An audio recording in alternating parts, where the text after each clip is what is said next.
Hi, Tim Sales here. In this video, I'm going to be doing a comparison, a financial comparison between YouTubers and actors in network marketing. All right, so let me first start with this as a concept of in sales, this is what we do. All right, so we contact, we generate a lead, we contact, we set an appointment, we do a presentation, we follow up, and we get customers. Okay.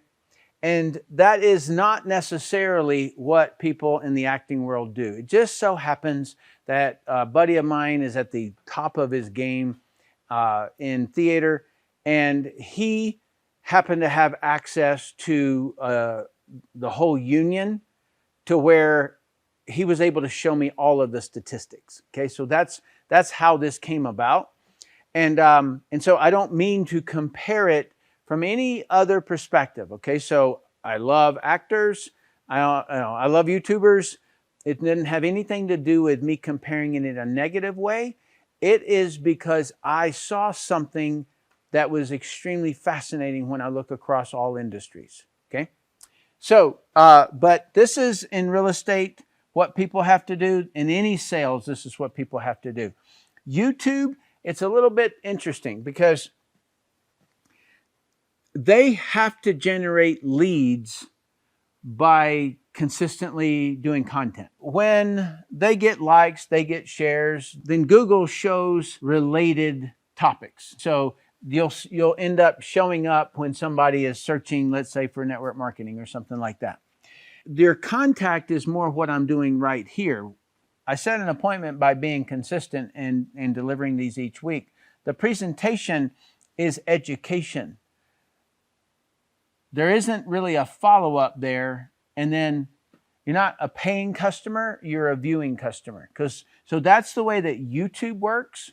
And so some people, they monetize their channel by showing ads. Now I know ads show on my channel, but I have not monetized. I haven't turned it on because it's not what I'm doing. I'm really genuinely just trying to pass on, because I promise I will retire one day. I just want to pass on to everybody, like my knowledge of the 32 years that I've been in the industry. I've earned 6 to 7 figure incomes for 32 years. So I just want to pass on, like, what is the network marketing industry and what about what people say about it and things like that. So I'm not here to monetize the brand of network marketing power.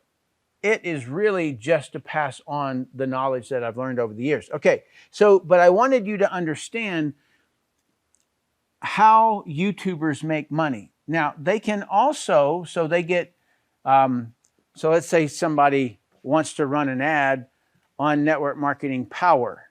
All right, well, they're going to go to YouTube to do that. YouTube's going to show it on my channel.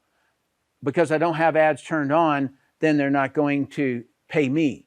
Google gets all of that, right? If I have, let's say, some product that I do, or some topic that I talk about that there aren't people running ads to, then the monetization comes down, right? So, you have to have a topic that is interesting to people who would pay to advertise on your channel, right? So it's not always the case that somebody is being monetized, is what I'm trying to get to. So here it is all the way across the board. And the reason that this number 700 is started with is because of an earlier video I did where I compared real estate, and you have to have 710,000 people to start the pre-course to generate 50,000 new real estate agents per year. And so that was where I started it all, was comparing it to real estate. And so I compared it to network marketing. And so I started with the same 700 number, because that's what it takes in order to produce 50,000 real estate agents. Okay. So, so here's YouTube. YouTube has a, probably the worst compensation plan I've ever seen from a, like let's say a side hustle or something like that. You have to have 1,000 subscribers and 4,000 watch hours in order to be eligible to earn 1/7 of a penny. Woo! Let's go to the bank. And so what does that mean? In other words, eligible. That's what I was talking about when I said sometimes your content isn't what somebody's going to run ads for. And so you become eligible for 1/7 of a penny. Okay. And so that's 12.9%. And that is on, we're favoring them to give them bigger numbers than they are. And the reason being is that there's 31 million YouTube channels that have 5 subscribers or more. All right? That's a lot. And those that don't have any subscribers didn't get included in the list. And so these numbers are in their favor. It's not swayed the other way. So only 0.05% earn $57,000. Where in network marketing, it would be 7.5. And 53,000 people. Here it's 366 who would earn it. In acting, it's 0.4. And it's pretty much very similar depending upon what is the process to get there. So up here, the person starts the journey. And this is how many complete different parts of it, okay? 0.04 is going to make $75,000 a year. In acting, 2,000 are going to earn $75,000 a year. In network marketing, 25,000 will earn $75,000 a year.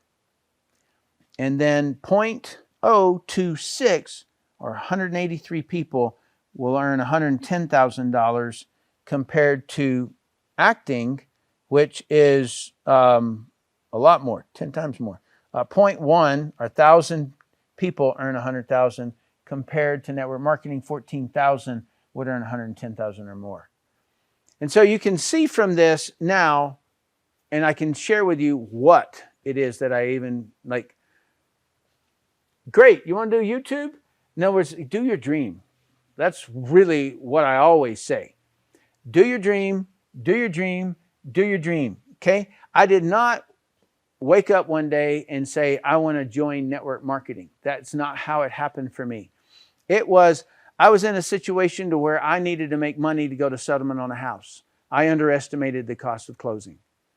So I answered an ad newspaper. I never knew what sales was. No, I knew what sales was, but I never knew what network marketing was. And so I just jumped in, and gosh, it ended up making me a side hustle kind of money that then grew and grew and grew and grew. So it wasn't necessarily the dream that I had, because I really didn't have every single thing that I had dreamed of doing. I had already done, but it hit a point where I needed money. So what I wanted was something that would make me a lot of money. That's what I wanted. So I guess I kind of did. When I was in guidance counselor school, or in school, guidance counselor says, okay, so what do you want to grow up and be? And I'm like, I want to weld underwater. And they're like, what? I said, yeah, I want to weld underwater. And they said to me, okay, well, we're trying to find how that can happen. And so he comes back and he says, okay, so I found a welding school out of Florida, and it's going to be $100,000. And Tim, I know your family and I know you cannot afford that. And I said, okay, so what do I do now? And he said, well, you're going to have to choose something else. And I go, that's not what I want to do. I want to do underwater welding. And so it just so happens that I was in a vocational school, and somebody happened to come in and said he just joined the Navy. And I was like, does the Navy have diving school? And so I chased down his recruiter, and he said, yeah, we do. And so I got underwater welding school done. Okay, so it was in the Navy when I needed to buy the house. And so this was a solution to make money. And then I just fell in love with it, because I just have never seen anything better. So the main reason that I'm doing it is because I want to, the comparisons, is I want to show that for you to get in acting, then you're going to have somebody who is doing this thing I call the pipeline. So if you've got an agent who's not getting you gigs, in other words, I'm assuming you did your part. Okay, so you did the various different pieces to get good at acting. But you don't get paid for getting good at acting. You get paid for being in front. So you got to have an agent who will put you in front. So they've got to do this thing called the pipeline. That is the quantity across here. They got to generate a lead. They got to, contact the person. They got to set an appointment to show you, not to show who you are and how you do. And then they follow up and then they hire you. Okay, so that pipeline has to be done in all situations. And sometimes it isn't the lack of talent, it's the lack of the quantity across the pipeline. Your agent or you, for you to get the right agent, you got to do quantity across the pipeline. In other words, what I'm trying to show is that so many people look at math and say math is boss. No, it's not. The quote failure rates, and I say quote failure rates, they're always looking and say, oh, only the 0.1 make it in acting. Only the 0.02 make it here, or only the point whatever makes it here. And I tell you, if you understand the subcomponents, the components that make these numbers, then you are boss. But if you just go by numbers and say, oh, I'm just not that good. Get good. In other words, this has always been this crazy discussion that people will say to me, and they will say, Tim, you're a natural. And it's all I can do to not do a roundhouse kick to the forehead. Like, I just can't even fathom somebody thinking that I just got there. I worked. Okay? I worked hard. I had to learn this. Shyest guy in the universe. I didn't know how to generate a lead. Are you kidding me? I grew up in a little small town of Tennessee. I knocked on doors. I mowed yards. All right? So I didn't know anything about marketing. I didn't know anything about sales. So when somebody says most people fail in any industry, if they say only a few succeed, or it doesn't work, and I put it's up there. It. What is it? It isn't network marketing. It isn't acting. It isn't YouTuber. It is you didn't do enough quantity across the pipeline. Okay? That's what it is. And there ain't no more. Okay, so I do have other comparisons coming. I just got the team working on these around the clock because I really want to get you. It's hard to get this data. It really, really is. It's hidden, and I now know why. And I know why people have been so opinionated on network marketing, because there wasn't comparables. But we had to dig really, really deep to find these things. But the numbers are there, and they're just, as they say, they don't lie. When you look across the board, you're always going to see that, 1%, 2%. And then if you were to even look at it, I just want to show you something. When you look at any income in any company in the network marketing space, I've been in it for a long time, what you're going to see is that you're going to see, like if you sorted it, you're going to see, like a whole bunch of these, right? These are all people. And this also looks just like the IRS income tax, okay? Yeah, you see all this stuff like this, and then you'll get a little spike, and you'll get a little spike, right? And that goes for a little bit. And then it spikes a little bit more. And then it starts spiking a little bit more, okay? Trust me, it's going to make sense, and it's going to be worth it. It all looks just like this, okay? Alfredo Pareto, way back a long, long time, he saw this phenomenon, and it was something like the law of the very few.